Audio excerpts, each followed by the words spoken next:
అంకితమై ముందుకు పోవాలని కోరుతా ఉన్నాను అధ్యక్ష. జగదీశ్వర్ రెడ్డి గారు. అధ్యక్ష జగదీశ్వర్ రెడ్డి గారు. అధ్యక్ష జగదీశ్వర్ రెడ్డి గారు.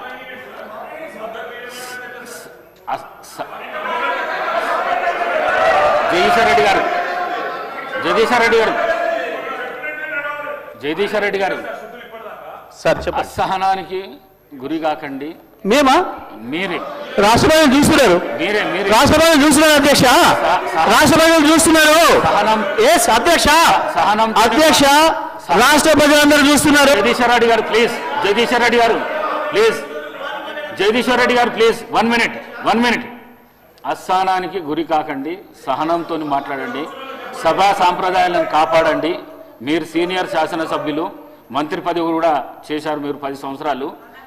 మీరు ఈ విధంగా మాట్లాడడము సభను సాంప్రదాయాలను తప్పుదోవ పట్టించడం మంచిది కాదు. ప్లీజ్ మాట్లాడండి. అధ్యక్ష ఏ సభా సంప్రదాయానికి నేను విరుద్ధంగా మాట్లాడినా మీరు చెప్తే తర్వాత మాట్లాడదు అధ్యక్ష. నా విషయంలోనే నన్ను ప్రశ్నించడమే సభా సాంప్రదాయాలకు విరుద్ధం. అసలే కాదు అధ్యక్ష. నన్ను ప్రశ్నించడం ఈ సభ మన అందరిది. ఈ సభ మా అందరికి సమానమైన హక్కులు ఉన్నాయి. మా అందరి తరఫున మీరు పెద్ద మనిషి మాత్రమే ఆడ కూర్చున్నారు తప్ప ఈ సభ మీ సొంతం కూడా కాదు. ఈ విషయం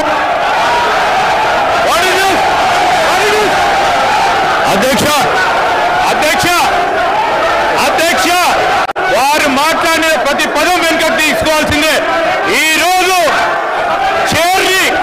చేర్ని దూషించిన సందర్భంలో వారు క్షమాపణ చెప్పాల్సిందే అధ్యక్ష.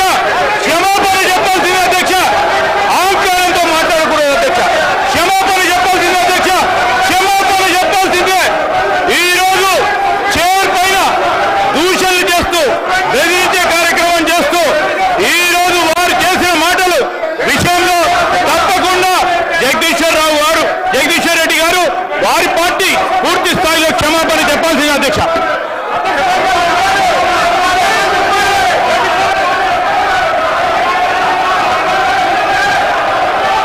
స్పీకర్ సార్, శ్రీధర్ బాబు గారు ఆ మాట వినండి. జగదీష్ రెడ్డి గారు ఏం తప్పు మాట్లాడిండ్రు? సభలో అందరు సభ్యులకు సమానమైన హక్కు ఉంటుంది. సభ అంటే ఒక కాంగ్రెస్ పార్టీకు, సభ అంటే ఒక ప్రభుత్వానికి సంబంధించింది కాదు.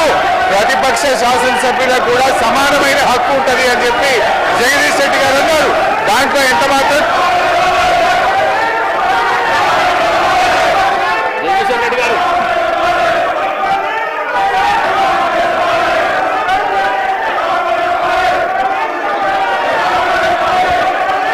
అధ్యక్ష మీరు వాళ్ళని కూర్చోబెట్టి నాకు మైక్ ఇస్తే మాట్లాడతారు అధ్యక్ష.